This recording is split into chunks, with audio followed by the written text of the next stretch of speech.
Hello, my name is Otto Gomez, and this is my mini lesson.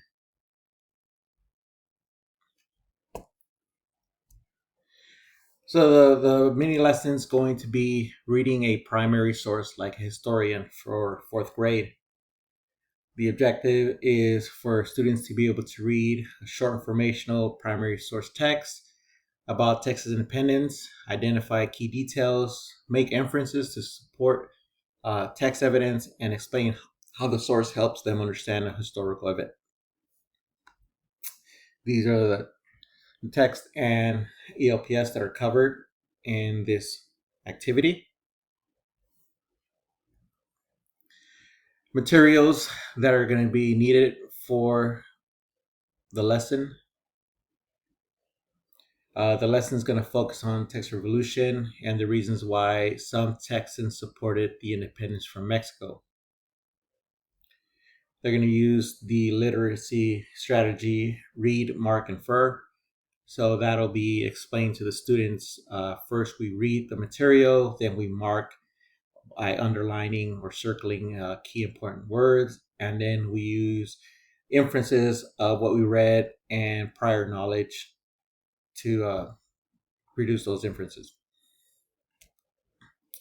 So the schedule, this is the schedule for it. The beginning is going to start with asking the question, reading the excerpt, handing it over for the students to perform the lesson in groups, having them come up and share the information, and then have them write an exit ticket. So the excerpt is going to be many settlers in Texas believe they should have a voice in the laws that affected their families, land, and communities. As conflict with Mexico grew, some Texans decided that independence was necessary. They believed freedom would allow them to create a government that better represented their needs. For differentiated support, we're going to use sentence stems. So the source says blank, so I infer blank. For students that need reading support, we're going to either read aloud, chunk them into excerpts of short phrases, use a pre-highlighted of the excerpt for the evidence.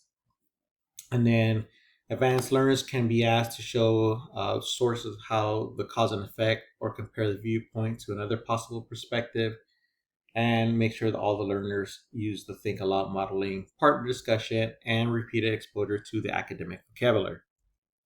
So the excerpt, I start off by saying, okay, let's read this aloud, and then explain, So I'm going to highlight many settlers in Texas believe they should have a voice in the laws. And by that, I put in a sentence structure as shown at the bottom of this slide. So the source says settlers wanted a voice in the laws. So I infer that some Texans wanted independence because they wanted a government that represented them. At this point, I hand it over and I have them work in teams to perform the activity. I'd go around the class, make sure that the students are gathering the concept, maybe guide them with some key questions to get them in the right path. Once that's done, I'd ask the students to come up and share the inferences they did in pairs. And then at the end would be the assessment, which would be an exit ticket where they respond to the prompt, why is one reason some Texans wanted independence? And they're going to use one detail from the source as the evidence. These are the key things that I'm going to check for to make sure that their assignment was understood. And these are the references that I use for this lesson.